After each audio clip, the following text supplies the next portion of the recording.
মা রান্না করে, মা উঠায় খাওয়ায়, মা কাপড় পরে দেয়, মা ব্যাগ ঠিক করে দেয়, মা স্কুলে পাঠায়।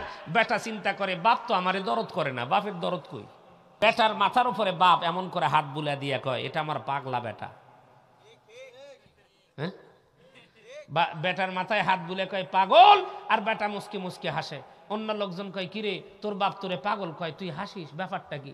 কয় ভাই বুঝবি না রে, এই পাগল বলার মধ্যে যে কি দরদ এটা আমি ছাড়া আর কেউ জানে না। তোমরা মেরো না। ওই সময় যে বাবাই আমাকে কোলের মধ্যে নিয়ে একটা মৃদু চাপ দিয়ে যে পাগল বলেছে, ওই পাগল বলা আর আজকের পাগল বলাতে বুঝে গেছি বাবা আজও আমাকে ওই আগের মতোই মহব্বত করে। সেই যে ভোর রাত্রে বের হয়ে যায়, সারাদিন ঘরে আসতে পারে না, রাতের বেলা যখন আসে তখন দেখে ছেলেটা আমার ঘুমায়। ওই ঘুমানো বাচ্চার কপালের মধ্যে বাপ চুমু দিয়ে বলে বেটারে সারাদিন তোরে আমি আদর করতে পারিনি। সন্তানকে ডাক দিয়ে কয় বেটা ওই যে গাছের ডালে একটা পাখি দেখা যায়, বলো তো বাবা ওই পাখিটার নাম কি? বেটাই ডাক দিয়ে কয় বাবা ওই পাখিটার নাম হলো কাক। পাখিটার নাম কি? পাখিটার নাম কাক। বাবা বয়স্ক মানুষ তো এই জন্য আবার জিজ্ঞেস করে বেটা বলো তো ওই পাখিটার নাম কি? বেটা আবার ডাক দিয়ে কয় বাবা ওই পাখিটার নাম হলো কাক। একথা যখন আবার বলছে, তৃতীয়বার আবার বলে বেটা বলো ওই পাখিটার নাম কি? এখন বাপ বেটা গরম হয়ে বলতেছে কাক কাক কাক, কয়বার বলা লাগে? রাগ করে যেই যাচ্ছে তখন বাপ আস্তে করে বেটার হাত ধরে কয় বেটা বসো, আসতেছি। বাবা ওই ভেতরে চলে গেছে, একটা ডায়েরি বের করে নিয়ে আসছে। ওই ডায়েরির পাতা উল্টায়া একটা পাতা বের করে বেটার হাতের মধ্যে দিয়ে কয় বেটা এই পৃষ্ঠাটা একটু পড়ো। বেটা পৃষ্ঠা পড়ে আর বেটার চোখ দিয়ে টপ টপ করে পানি পড়ে। বেটাই যখন কান্না করে বাবাই মাথার উপরে হাত দিয়ে বলে বাবা কাঁদো কেন? বেটা আস্তে করে ঘুরে গিয়ে বাবাকে বুকের মধ্যে জড়ায় নিয়ে ডাক দিয়ে কয় বাবা ভুল হয়ে গেছে, তুমি আমারে মাফ করে দাও। বাপ ডাক দিয়ে কয় বেটা মাপ চাও কেন?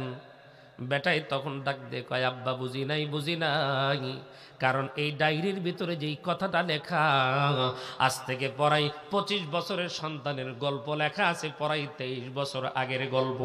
আচ্ছা গালের মধ্যেও মহাব্বত আছে নাকি? হ্যাঁ আহারে গালের মধ্যেও মহাব্বত কিভাবে? আশরাফ আলী থানভী রহমাতুল্লাহ আলাই তিনি লিখেছেন, বিদেশ থেকে বন্ধু চিঠি লিখছে, চিঠির শুরুতে লিখছে বেটা বেয়াদব। বেয়াদবটা কি গালি না? হ্যাঁ বেয়াদব, 5 বছর হলে বিদেশ আসছি, একটা বারের জন্য খবর নিলি না? এক দোস্ত চিঠি পড়ে আর হাসে।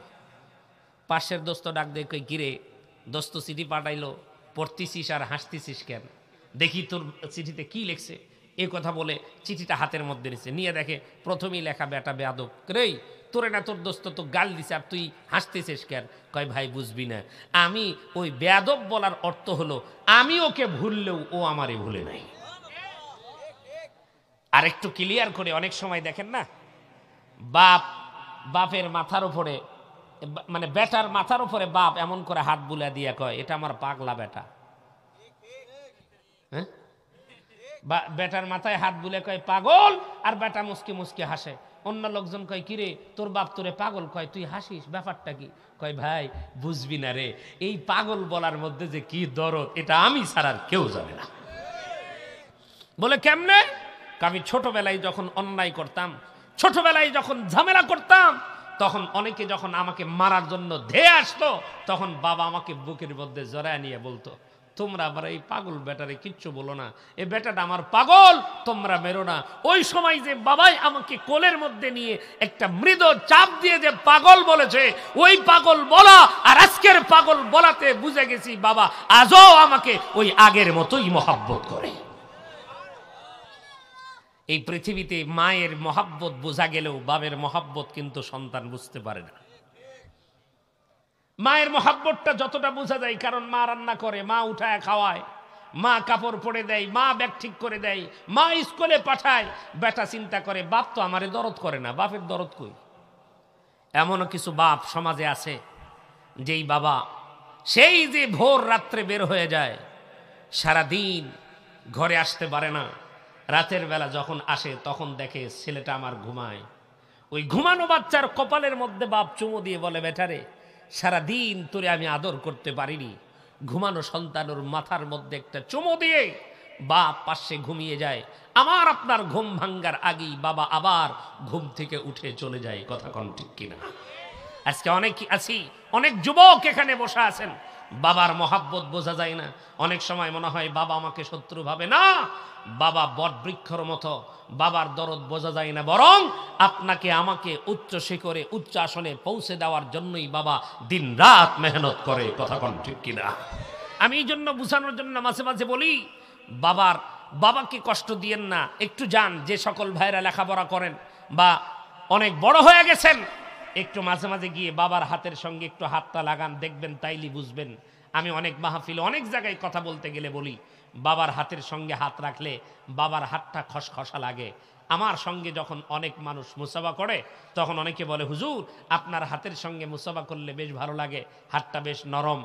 আমার তখন মনে হয়, ভাই তাকে বলতে পারি না, কিন্তু মনে মনে হয় আমার বাড়িতে গিয়ে যখন আমি আমার বাবার হাতের সঙ্গে হাত লাগাই, তখন আমার বাবার খসখসা হাত আমার হাতের সঙ্গে যখন লেগে যায়, তখন বুঝ হয় যে আমার এই বাবার খসখসা হাতের কারণেই আজকে আমার এই হাত তৈরি হয়েছে। কথা কোন ঠিক কিনা? এই জন্য বলি, বাবার মনে কষ্ট দিবেন না। বাবা যে কি জিনিস, এটা বোঝানোর জন্য আশরাফ আলী থানভী রহমাতুল্লাহ আলাইহি ছোট্ট একটা গল্প লেখেন। আমি অনেক জায়গায় কথা বলতে গেলে বলি, আমার যুবক ভাইদের উদ্দেশ্যে একটু অল্প 2-1 মিনিটে কথাটা ভালো করে বুঝেন। বাপ এবং বেটা দুইজন একই টুলের উপরে বসা আছে। বেটার বয়স 25 বছর, বাপের বয়স 75 বছর বা 65 বছর, যেটাই হোক, বয়োবৃদ্ধ বাবা আর যুবক হলো সন্তান। ওই যুবক সন্তানকে ডাক দিয়ে কয়, বেটা ওই যে গাছের ডালে একটা পাখি দেখা যায়, বলো তো বাবা ওই পাখিটার নাম কি? বেটাই ডাক দিয়ে কয়, বাবা ওই পাখিটার নাম হলো কাক। পাখিটার নাম কি? পাখিটার নাম কাক। বাবা বয়স্ক মানুষ তো, এই জন্য আবার জিজ্ঞেস করে, বেটা বলো তো ওই পাখিটার নাম কি? বেটা আবার ডাক দিয়ে কয়, বাবা ওই পাখিটার নাম হলো কাক। এ কথা যখন আবার বলছে, তৃতীয়বার আবার বলে, বেটা বলো ওই পাখিটার নাম কি? এখন বাপ বেটা গরম হয়ে বলতেছে, কাক কাক কাক। কয়বার বলা লাগে?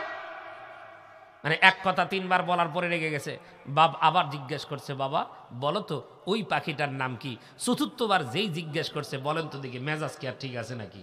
এখন দাঁড়ায় বলতেছেন, এই জন্যই তো বুড়া মানুষ সহ্য হয় না। কয়বার বলা লাগে তোমাকে? থাকবোই না তোমার কাছে। রাগ করে যেই যাচ্ছে, তখন বাপ আস্তে করে বেটার হাত ধরে কয়, বেটা বসো, আসতেছি। বাবাই ভেতরে চলে গেছে, একটা ডায়েরি বের করে নিয়ে আসছে। ওই ডায়েরির পাতা উল্টায়া একটা পাতা বের করে বেটার হাতের মধ্যে দিয়ে কয়, বেটা এই পৃষ্ঠাটা একটু পড়ো। বেটা পৃষ্ঠা পড়ে, আর বেটার চোখ দিয়ে টপ টপ করে পানি পড়ে। মুসলমান বন্ধুরা আমার, বেটাই যখন কান্না করে, বাবাই মাথার উপরে হাত দিয়ে বলে, বাবা কাঁদো কেন? বেটা আস্তে করে ঘুরে গিয়ে বাবাকে বুকের মধ্যে জড়ায় নিয়ে ডাক দিয়ে কয়, বাবা ভুল হয়ে গেছে, তুমি আমারে মাফ করে দাও। বাপ ডাক দিয়ে কয়, বেটা মাপ চাও কেন?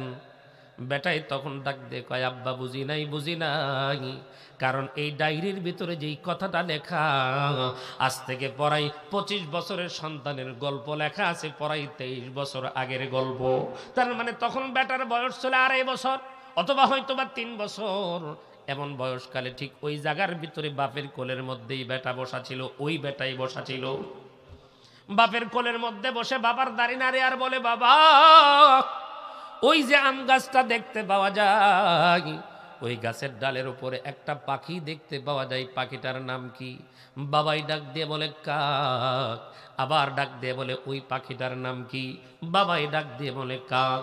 ওই ছোট্ট বাচ্চা আবার ডাক দিয়ে বলে, বাবা ওই পাখিটার নাম কি? বাবাই বুকের মধ্যে জড়ায় নিয়ে আদর করে মৃদু চাপ দিয়ে কয়, আমার সোনার মানি, ওই পাখিটার নাম হলো কাক। বেটাই আবার জিজ্ঞেস করে, বাবা গো ওই পাখিটার নাম কি? বাবাই আবার ডাক দিয়ে কয়, আমার কলিজা রে, ওই পাখিটার নাম হলো কাক। একবার নয়, দুবার নয়, ওই বেটা বাপকে ওই পাখিটার নাম জিজ্ঞেস করেছে পড়াই 25 বার। 25 বার বেটা জিজ্ঞেস করেছে, 25 বার বাবাই তাকে বুকের মধ্যে জড়ায় দিছে আর ডাক দিয়ে বলছে বেটা ওই পাখিটার নাম কাক। এই যে এতবার বলা হলো কিন্তু একটা বারের জন্যও কিন্তু বাপ রাগ করে নাই, একটা বারের জন্যও কিন্তু আমারে ঠেকনা দেয় নাই, একটা বারের জন্যও কিন্তু রেখে দেয় নাই। আজকে আমার বাবা বয়স্ক হয়ে গেছে, বাবার মুখ দিয়ে হয়তো একটু কথা বেশি ফুটে, আমি সন্তান সহ্য করবার পারি না। আমি আমার সকল যুবক ভাইদেরকে বলবো, রে যুবক, বাবার মনে কষ্ট দেওয়া যাবে না।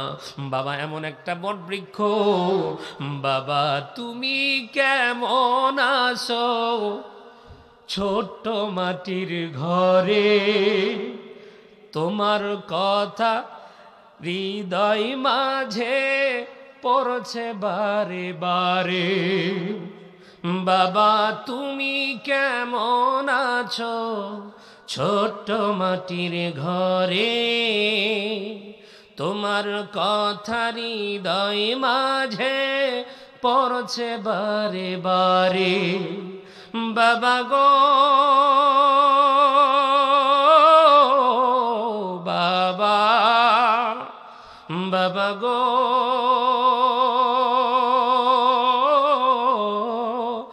বাবা। বাবা যার নাই তাকে জিজ্ঞেস করেন, বাপ যখন থাকছে তখন হয়তো আমরা বাপের মর্যাদা বুঝি নাই। হে যুবক, আজকে অনেক সময় আমরা বাপকে বলি বাবা মোটরসাইকেল দাও, না দিলে কলেজে যাব না। আছেন এরকম যুবক? মোবাইল কিনে দাও, না দিলে স্কুলে যাব না।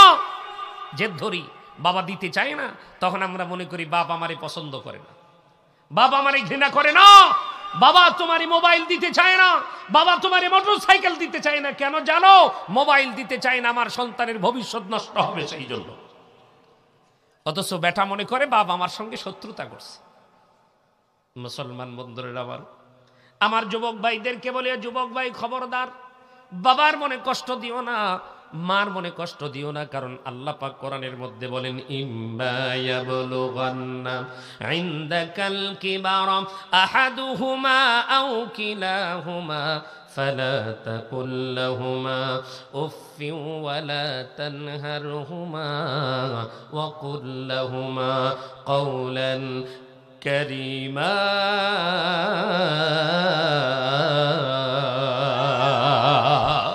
আমার আল্লাহ রাব্বুল আলামিন কোরআনুল কারীমের মধ্যে বলেন, তোমার জীবদ্দশায় যদি তোমার মা তোমার বাবা যদি জীবিত থাকে, খবরদার খবরদার মার মনে কষ্ট দিও না, বাবার মনে কষ্ট দিও না।